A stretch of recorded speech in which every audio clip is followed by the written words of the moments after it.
আর আসবি না আমার সামনে। খাইছিস কিছু? হ্যাঁ, তোর জন্য আমি একা একা খাই? আচ্ছা তুই কিছু করবি না?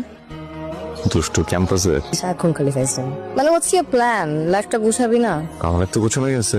আমি সকালবেলা ঘুম থেকে উঠে কিছু ভিডিও কলে ফ্রেন্ড করি, তারপরে আমি আসি, ক্লাস শুরু করি। ক্লাস শেষ করতে করতে লাঞ্চ টাইম হয়ে যায়, তখন আমি লাঞ্চ করি, প্রেম করি, এরপর আমি আবার ক্লাস করি, এবার ক্লাস শেষ হওয়ার পরে প্রেম করতে করতে তোর বাসায় নামাই দিয়ে আসি, বাসায় দিই। বাসায় যাওয়ার পরে এই যে ভিডিও কলে প্রেম শুরু হয়, এই প্রেম তো আর শেষ হয় না। রাতে ঘুমানোর আগ পর্যন্ত প্রেম চলতেই থাকে, চলতেই থাকে, চলতেই থাকে, বুঝছিস না? সঞ্জু আমি সিরিয়াস। আমিও সিরিয়াস।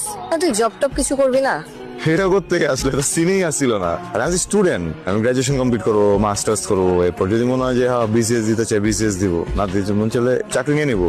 এর ভিতরে তো জবের কোনো প্রেশার আমার নাই। তোর জবের প্রেশার আছে কিনা সেটা আমি উত্তর দিতে পারবো না, কিন্তু বাসা থেকে আমার বিয়ের প্রেশার দিচ্ছে। এখন আমি তোর কথা যদি যে বলি, সাপোজ আমি বললাম, ওরা তো জানতে চাবে যে ছেলে কিছু করার কি ট্রাই করছে কিনা। তোর তো কোনো সিরিয়াসনেস দেখি না। আর যে বলবি ছেলে স্টুডেন্ট, পড়ালেখা করতেছে, ভালো রেজাল্ট করার ট্রাই করতেছে, আর কি ট্রাই করবে? আমার ভাই তোমার ব্যাকআপ দিতেছে। এখন আমার ইয়ে জাবানি হেদি মানে একটা লাইফ তুই জোর কথা 12 ফেল বানাতে পারবি না, তাই না? তুই তো অ্যাটলিস্ট একটা স্টুডেন্ট পড়াইতে পারিস নাকি? তোর তো কোনো টেনশন নাই। পড়াই তো, রাইকে পড়াই না, রায় তোর আপন ভাতিজি। প্রফেশনালি পড়াই। টাকা নেই তো ভাইয়ের কাছে, টাকা নেই না প্রত্যেক মাস গেলে। তোর সব ফালতু কথা শোনা আমার টাইম নেই, ঠিক আছে? তুই যদি কিছু করিস বিয়ে হবে, তুই যদি কিছু না করিস বিয়ে তাও হবে। Good. শুধু ডিফারেন্স হচ্ছে তোর ক্ষেত্রে আমার হবে না, আবার অন্য কারোর সাথে হবে। আমি গেলাম। এই পিঙ্কু, এই পিঙ্কু।